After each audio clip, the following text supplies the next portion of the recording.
நாட்டு மக்களுக்கு நான் ஒன்னே ஒன்று கேட்டுக்கிறேன். மோடி அதை பிடுங்கிட்டாரு, இதை பிடுங்கிட்டாரு, மோடி அங்கே நட்டு வச்சிட்டாரு, மோடி இங்கே நட்டு வச்சிட்டாரு, பணமழையாக கொட்டுதுன்னு 85% வேறு ஆதரவு கொடுத்துருக்கீங்களே, உங்களுக்கெல்லாம் அறிவு இருக்கா? கொஞ்சமாவது அறிவு இருக்கா? மண்டையில் மூளைன்னு ஏதாவது இருக்கா?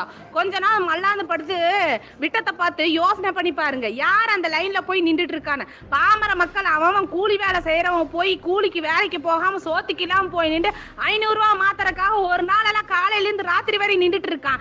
அறிவுட்ட நாய்களா, எந்த லைன்லயாவது எந்த எம்பி நிக்கிறானா, எம்பியோட பிஏ நிக்கிறானா, இல்ல எம்பி பிஏவோட மகன் நிக்கிறாளா, இல்ல பிஏவோட சொந்தக்காரனாவது நிக்கிறானா, இல்ல எம்எல்ஏ நிக்கிறானா, கவுன்சிலர் நிக்கிறானா, கவுன்சிலரோட பொண்டாட்டியாவது நிக்கிறாளா? எந்த லைன்லயாவது? பாமர மக்கள் தானே நின்றுட்டு இருக்காங்க. அறிவு இருக்காடா நாய்களா? 82% ஓட்டு போட்டிருக்கீங்க கிற்காண்டி மக்களே. கருப்பு பணம் எவன்டா இருக்கு? இப்ப எத்தனை கோடி கருப்பு பணம்டா வெளியே எடுத்துட்டு அந்த கேன பரதேசி மோடி நாய்? அறிவு இருக்காடா உங்களுக்கெல்லாம்? ஏதாவது கொஞ்ச நாள் யோசிங்கடா. தட்டுல சோற போட்டு திங்கிறீங்களேடா, அந்த சோறு எப்படி வருதுன்னு யோசிக்க தெரியாத நாய்களடா நீங்க. குப்பை போடுறவங்களை நீங்க கேவலமா பார்க்க மாட்டீங்க, குப்பை எடுக்கிறவங்களை கேவலமா பாக்குற நாடுதாடா இது. இந்த நாடு இதை விட இனி நாசமா போறக்கு நாள் வந்துருச்சுடா பக்கத்துல.